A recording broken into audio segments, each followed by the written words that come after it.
So good morning, everyone, and thank you, Larry. I do want to thank Larry Stoddero for his wonderful service to the district these last 18 years. And as district president, Larry has also served on our Board of Regents throughout his term as district president. So Larry, thanks not only for your service to the district, but particularly thank you for your wonderful guidance and wisdom that you brought to our Board of Regents these last 18 years. Thank you.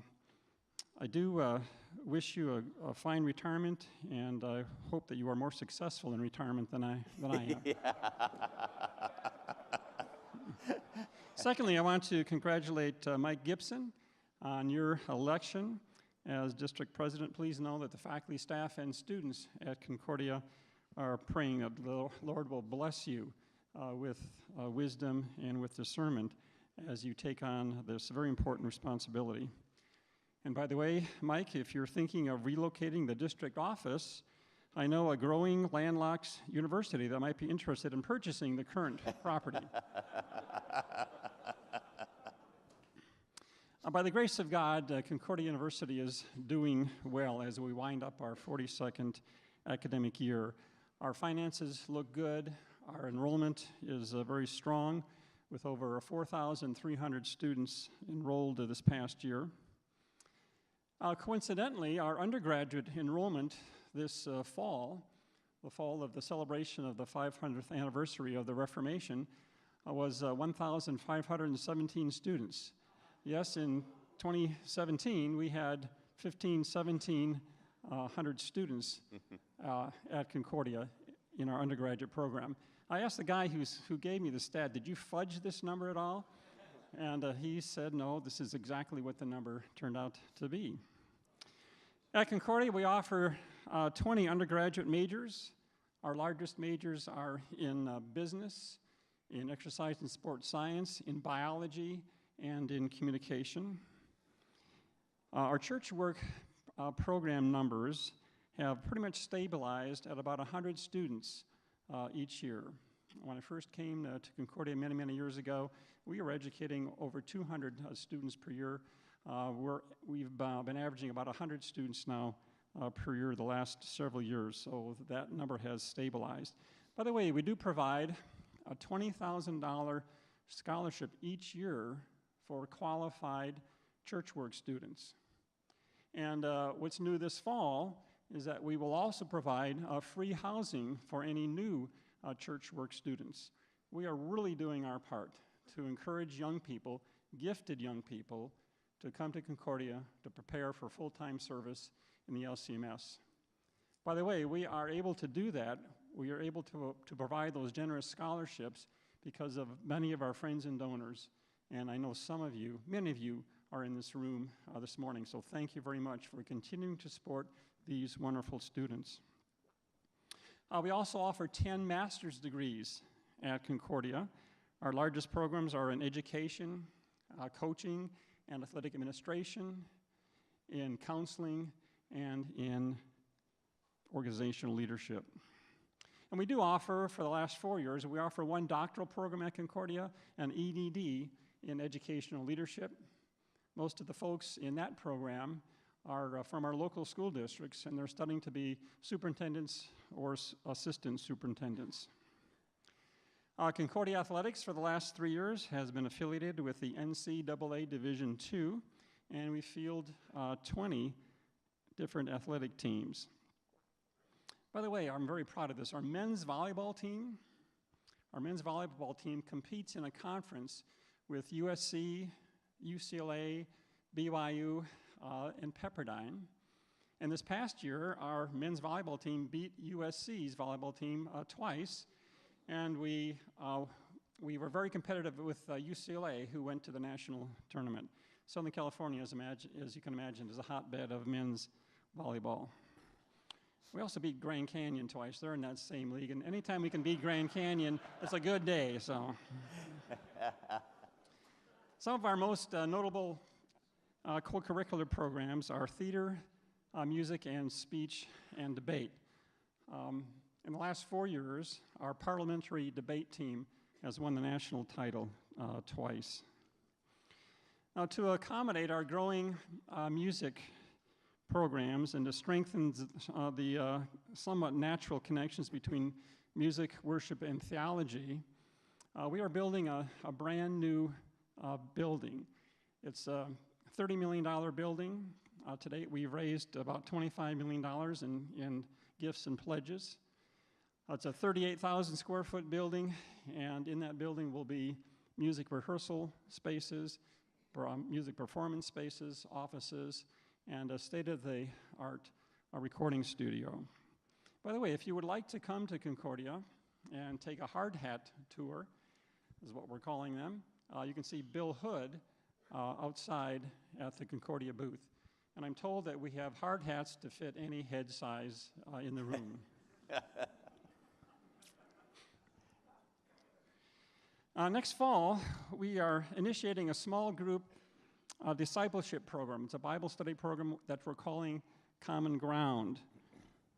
The goals of this program are to engage students in meaningful and personal discussions about the Christian faith, to teach them how to be disciples, and then also to teach them to fulfill the Great Commission to go and make other disciples.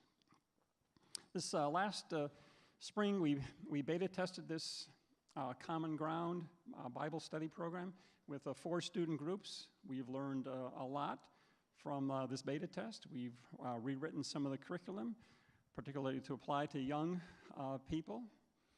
We will be making this resource, this Common Ground Bible study resource, available to anyone in the church that would like to use it after we refine it a little bit more. And our goal, and I think we can reach this, our goal for this coming year is to engage about 20 to 25 of these Common Ground groups with between 8 and 10 students each.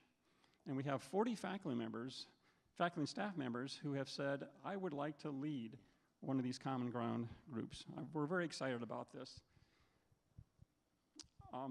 One reason we're doing this is because of the concern that we have of students, Lutheran and non-students, not being attracted to our worship services on campus. That number has stayed about the same as we have grown. Our attendance in our chapel services has stayed about the same. We believe we need to engage young people in a little different way before, in the sense, they're ready to understand the importance and nuances of corporate worship. By the grace of God, Concordia University has been able to educate thousands of students in the last 40 years, and by His grace, we will be able to continue to educate thousands more. My plea to you is to encourage your children, your grandchildren, and students in your congregation to apply to Concordia University. My wife and I are the proud parents of 2 Concordia graduates, and we are so thankful to God, to Concordia University, providing an excellent Christian education for our son and for our daughter. Now I'd like to introduce you to a good friend of mine. She is Liz Mishrucky. Liz is the Director of Public Relations at Concordia, and she is taking the lead in Concordia's efforts to serve the wide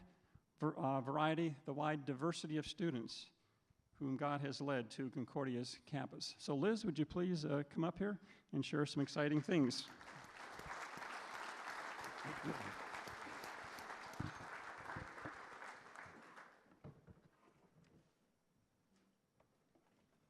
Thank you, Kurt and Larry.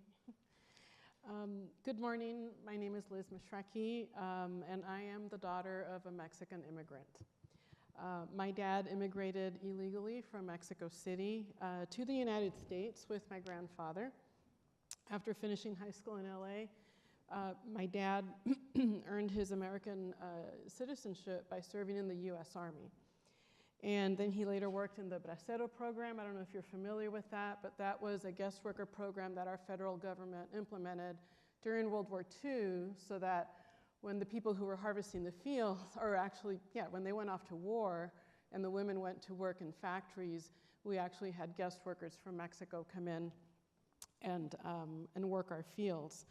My dad's earlier jobs consisted of feeding. He was in the Bracero program. He fed them, making food deliveries. He didn't actually work the fields. He worked in the kitchen, ordering food, and he did whatever job he could. And later, he ended up washing dishes at the employees' cafeteria at Disneyland.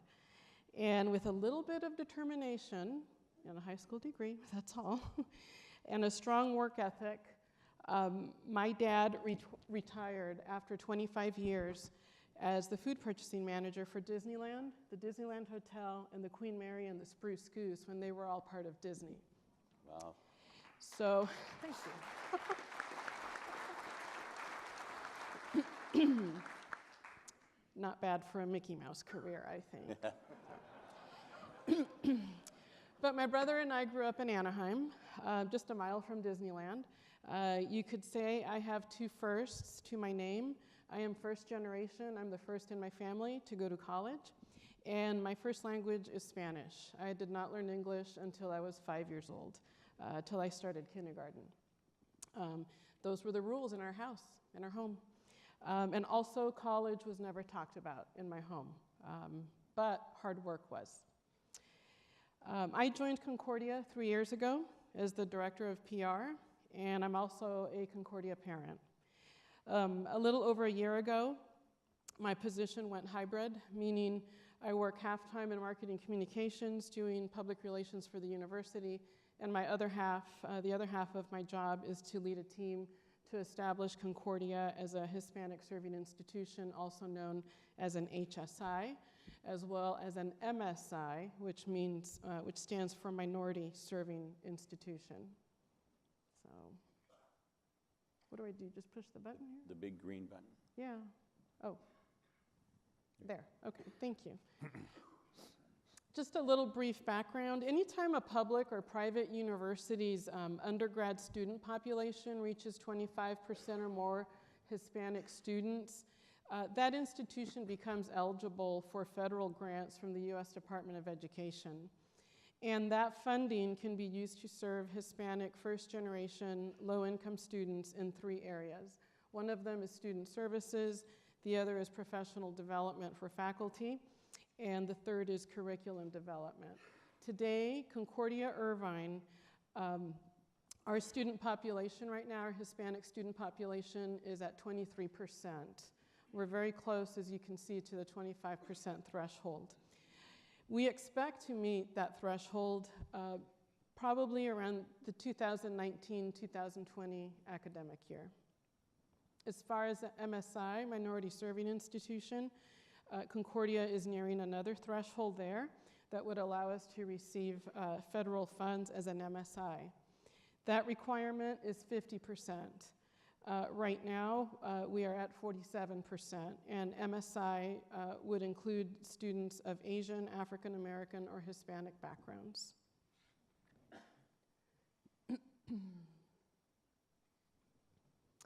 In March of this year, Concordia's Board of Regents endorsed a proposal that prepares Concordia, that positions us to become an MSI and an HSI. And the board's decisions were based on these facts. First of all, the U.S. Labor Department predicts that by 2024, that's only 6 years from now, nearly a quarter of our nation's workforce will be Hispanic. Also, 1 in 3 students at Christian colleges and universities are first gen. And finally, and probably the most important reason to pursue HSI and MSI status is that it's consistent with our Great Commission. And just like this year's convention theme, Rejoicing with the Nations, at Concordia we believe that this initiative is an example of making disciples of all nations. The vision for our HSI and MSI program is this, and it's to take students' American upbringing together with their heritage and introduce them to new opportunities that they maybe otherwise wouldn't have known about. And all, of course, while maintaining and preserving Concordia's LCMS roots and mission. Well, then. We began laying the groundwork for HSI 2 years ago in 2016 with our inaugural Latina Leadership Conference. It's a free half-day conference for junior and senior girls in high school, and for girls also enrolled in community colleges. And they get to bring one parent, and together they learn how to navigate the road to college. Our first conference attracted over 300 students, many who were stepping on a college campus for the very first time, and then also being introduced to the idea of just pursuing a college degree. The most popular part of the conference, the breakout sessions, feature Concordia's top 6 majors so that students can explore career paths. This soft recruiting event is always a success. Each year we have to shut down registration because we exceed our attendance goals. And feedback is extremely positive, not just from the attendees, the students and their parents, but also from the principals and the school administrators who join the students. The theme, college is not a dream, it's a plan, seems to resonate with our audience. And remember how I told you that in my home we did not talk about college? Well, at the end of the very first conference, I asked a mom after lunch, she was with her high school daughter, and I asked her what she thought about the conference. And in Spanish, she replied to me, she said, "I didn't know I could talk to my daughter about college." She goes, "When do I do that? I work 2 jobs." And she said, "But after listening to the speakers, I know I can do it." Sorry.